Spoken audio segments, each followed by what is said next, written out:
अभी तुम छुट्टी चाहिए, कभी छुट्टी मिलेगा? हाँ, 1 साल के बाद। सही सही। दोस्तों, जो मैं खबर बताने वाला हूँ रियलिटी के बेस पे बताने वाला हूँ, बिल्कुल इग्नोर नहीं करना। बहुत सारे लोगों को दिमाग में जहन में बैठ जाता है कि जो भी सोशल मीडिया पे न्यूज़ है वो झूठ ही है। ऐसा कुछ भी नहीं है। जो सोशल मीडिया ही एक ऐसा चीज़ है जो आपको रियलिटी बता रही है। बहुत इंपॉर्टेंट अपडेट है। इस वीडियो को ज़्यादा से ज़्यादा शेयर करना हर एक कामगारों तक, ताकि इसका इन्फॉर्मेशन उनको मिले और वो गलती करने से बचे। तो चलिए स्टार्ट करता हूँ, बताता हूँ अपडेट के बारे में। 3 बड़ी खबर सामने आ रही है, तीनों अपडेट के ऊपर आपसे बात करने वाला हूं। तो पहला जो अपडेट है, आपने टाइटल और थंबनेल में बिल्कुल सच पढ़ा है कि अगर आपका 1 साल यहां पे हो गया है, ठीक है, यूएई के अंदर 1 साल हो गया है, तो आपको ये नियम जानना ज़रूरी है। दूसरा, जैसा मैं बताया कि आपको 400 दिरहम जुर्माना भी लगाया जा सकता है। गवर्नमेंट ने क्लियरली वार्निंग दिया है, जितने भी कामगार हैं, ये कंपनी को वार्निंग नहीं दिया गया, ये कामगारों को वार्निंग दिया गया है। 4.3 मिलियन भारतीय यानी 43 लाख भारतीय सिर्फ यूएई के अंदर काम करते हैं। टोटल यानी 27% लोग सिर्फ इंडियन हैं। तो समझ सकते हो कितनी मात्रा में। इसलिए मैं इस अपडेट को, इस खबर को लेकर आया हूं, ताकि हमारे भारतीयों के साथ इस तरह का चीज़ ना हो। और ये सिर्फ भारतीयों पर नियम लागू नहीं होता, जितने भी कामगार हैं, इंडिया, पाकिस्तान, बांग्लादेश, नेपाल, कोई भी कंट्री का, सिर्फ वहाँ के लोकल लोग पर ये नियम लागू नहीं होता है। जो लोग बाहर कंट्री का यहाँ पे कामगार हैं, जॉब करते हैं किसी कंपनी में, सप्लाई कंपनी में, छोटी कंपनी, बड़ी कंपनी, किसी भी कंपनी में, सारे लोगों पर यह नियम लागू होता है। तो ध्यान से सुनना और लोगों के साथ जरूर शेयर करना। उससे पहले विजिट वीज़ा से रिलेटेड एक अपडेट हो, वो भी आपको सुनाता चलूँ जस्ट आपको 1 मिनट में। उसके बाद में ये अपडेट आपको देने वाला हूँ। तो विजिट वीज़ा से रिलेटेड एक अपडेट आ रहा है और बहुत सारे लोग मुझे अभी कमेंट करके पूछ रहे थे क्या अभी विजिट वीज़ा के स्टेटस क्या है। तो मैं क्लियरली बता देता हूं कि आपको पता है कि अभी इस टाइम सूरत हाल क्या है यूएई के अंदर। आपसे छुपाने की ज़रूरत नहीं, आप लोग न्यूज़ वगैरह में देख रहा होगा। हाँ, इंडिया के जो मीडिया है वो आपको अलग चीज़ दिखा रही है, क्योंकि इतना प्रॉब्लम है नहीं जितना दिखा रही है। मैं रियलिटी आपको बता रहा हूँ। लेकिन उसके बावजूद अभी वीज़ा से रिलेटेड जो भी वर्क वीज़ा या फिर विजिट वीज़ा जो भी है, टूरिस्ट वीज़ा, वो निकलने में थोड़ा प्रॉब्लम हो रहा है। तो अगर आप जॉब सर्च करने वगैरह आ रहे हो, इंडिया से आने वाले हो दुबई के अंदर, यूएई के अंदर, तो थोड़ा इंतज़ार करो, थोड़ा टाइम ले लो, उसके बाद ही आना। यानी ये प्रॉब्लम अगर थोड़ा सॉल्व हो जाता है, थोड़ा माहौल सही हो जाता है, उसके बाद आप आओगे तो आपके लिए सही रहेगा। एक भाई का सजेशन है, इसलिए इस वीडियो को ज़्यादा से ज़्यादा शेयर करना, क्योंकि बहुत सारे ऐसे लोग हैं जो विजिट वीज़ा पे यहाँ पे आते हैं अब जॉब सर्च करने के लिए, और जब उनका जॉब मिल जाता है तो उनको ऑफ़र लेटर मिलता है। फिर ऑफ़र लेटर के बाद उनको जो है विजिट वीज़ा से एम्प्लॉयमेंट वीज़ा चेंज हो जाता है और लोग काम करना स्टार्ट कर देते हैं। बाकी दूसरी कंट्री में ऐसा नहीं है। अगर आपको ऑफ़र लेटर मिल भी गया तो पहले आपकी कंट्री में वापस जाना पड़ेगा, फिर वहाँ से मेडिकल करा के फिर वापस आना पड़ेगा। लेकिन यूएई ऐसा चीज़ नहीं है। यूएई में अगर आपको जॉब मिल गया है, ऑफ़र लेटर मिल गया है, तो आप वहाँ से ही इन आउट करा के वहाँ पे ही आपका वीज़ा लग जाता है। तो ये प्लस पॉइंट है यूएई में रहने वाले जो लोग आना चाहते हैं जॉब सर्च करने के लिए। लेकिन अभी का स्थिति उतना सही नहीं है जैसे नॉर्मली होता है। तो आप इशारे इशारे में समझ गए कि यहाँ पे प्रॉब्लम क्या है।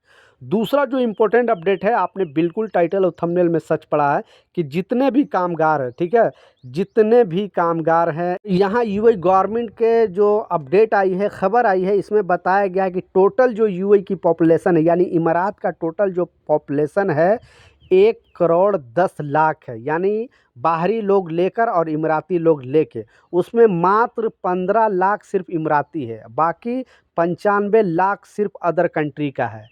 यानी दूसरी दूसरी डिफरेंट डिफरेंट कंट्री। अकेले जैसा मैं बताया कि 43 लाख तो भारतीय है, उसके बाद पाकिस्तानी है, बांग्लादेशी, नेपाली, 200 से ज़्यादा कंट्री के लोग यहाँ यूएई के अंदर रहते हैं। लेकिन ज़्यादा आपको जो श्रमिक मिलेंगे एशियाई कंट्री के मिलेंगे। ये 4-5 कंट्री जैसे आपको इंडिया, पाकिस्तान, बांग्लादेश, नेपाल, श्रीलंका, फिलिपिनो, ये सब 5-6 कंट्री के लोग ज़्यादा यहाँ पे रहते हैं। तो ये जो नियम लगाया था 2 साल पहले ही ये नियम लगाया था, लेकिन लोग इसे अनदेखा कर रहे हैं। अब उनको पता चल रहा है कि उनका दूसरा वीज़ा रेन्यूअल नहीं हो रहा है। अगर रेन्यूअल उनको कराना पड़ रहा है तो पहले उनको 400 दिरहम उनको जुर्माना देना पड़ रहा है, क्योंकि गवर्नमेंट क्लियरली बता दिया था। क्योंकि ये पहला ऐसा नियम था जो लागू हुआ था कामगारों पर। जितने भी नियम बनते हैं वो ज़्यादा लागू होता है कंपनियों पर, लेकिन ये पहला नियम था जो लागू हुआ था कामगारों पर। क्योंकि कामगारों को ये करना ज़रूरी था और उनके अकाउंट से पैसे, यानी हर महीने 5 दिरहम आपको देने वाला जो रूल था, आपको पता, जो अनएम्प्लॉयमेंट इंश्योरेंस, अभी तक भी अगर आप नहीं कराए हो तो जल्दी जाकर अपना एमिरेट आईडी लो, और अल अंसार एक्सचेंज में होते रहता है, वहाँ पे जाओ और जल्दी से करा लो, नहीं तो दूसरा वीज़ा आपको नहीं लग पाएगा। ये क्लियरली गवर्नमेंट ने अपडेट जारी करके बता दिया है, और आपको 400 दिरहम जुर्माना लगेगा। ये बहुत सारे लोगों पर इस तरह का प्रॉब्लम आ रहा है, और जैसे वो वीज़ा रिन्यूअल कराने जा रहे हैं तो उनका वीज़ा ही रिन्यूअल नहीं हो रहा है। फिर पता चल रहा है कि उनके ऊपर जुर्माना है, जब तक नहीं ये जुर्माना पे करेंगे तब तक उनको ये 400 दिरहम देना पड़ेगा। जो लोग नए हैं उनको मैं बता देना चाहता हूँ कि गवर्नमेंट ने एक लॉ लाई थी और बताया था कि अनएम्प्लॉयमेंट इंश्योरेंस सभी को कराना ज़रूरी है, और इसका मतलब ये है कि अगर आपका जॉब चला जाता है, आपकी कंपनी बंद हो जाता है, आपको कोई प्रॉब्लम हो जाता है, तो 3 महीने तक आपकी जो बेसिक सैलरी है उसका 60% जो है ये आपको देगी, यानी गवर्नमेंट आपको देगी। लेकिन जब तक यूएई में रहोगे हर महीने आपको 5 दिरहम देना पड़ेगा, यानी साल में आपको समझ सकते हो 60 दिरहम आपको देना पड़ेगा, 2 साल में आप समझ लो 120 दिरहम देना पड़ेगा। तो 5 दिरहम यानी हर महीने आपको 5 दिरहम देना पड़ेगा। और लोग सोचते हैं कि एक बार हम करा लिए तो बस, ऐसा नहीं है, जब तक यूएई में रहोगे तब तक ये चीज़ कराना पड़ेगा। मान लीजिए 1 साल का भी कराए हो तो दूसरा 1 साल आने से पहले उसे रिन्यूअल करना पड़ेगा, 2 साल का कराए हो तो 2 साल ख़त्म होने से पहले उसको रिन्यूअल करना पड़ेगा। तो ये चीज़ आपने अगर नहीं कराया है तो जल्दी से जाके करा लेना, नहीं तो मैं जैसे बताया बहुत सारे लोगों पर जुर्माना आ रहा है। मेरा काम है आप लोगों को गाइड करना, बताना, इसलिए मैं अपने चैनल के माध्यम से आपको इस तरह का अपडेट देते रहता हूँ।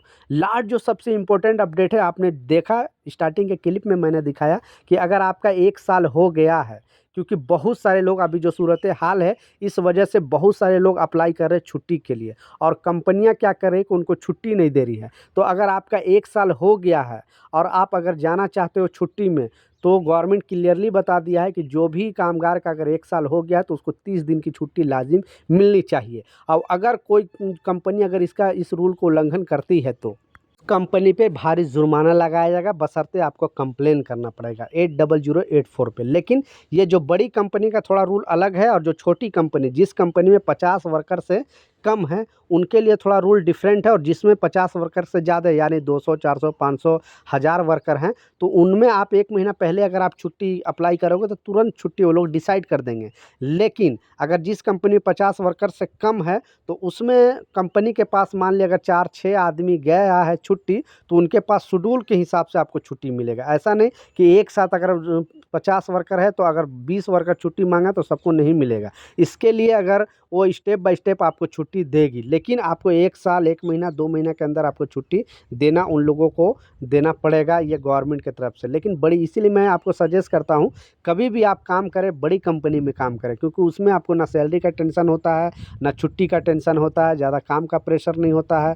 तो आप कभी भी, क्योंकि ज़्यादा सैलरी के चक्कर में आप छोटी कंपनी में लग जाते हो, फिर पता चलता है कि आपको टॉर्चर होते रहता है, जब चाहिए सैलरी टाइम पे नहीं मिलता है, टाइम पे छुट्टी नहीं मिलता है, और काम में भी आपको टॉर्चर होते रहता है। इसलिए इस वीडियो को ज़रूर शेयर कर दें ताकि जो लोग नए आते हैं उनको जानकारी मिले कि कभी भी हम जाएँ तो बड़ी कंपनी में जाएँ।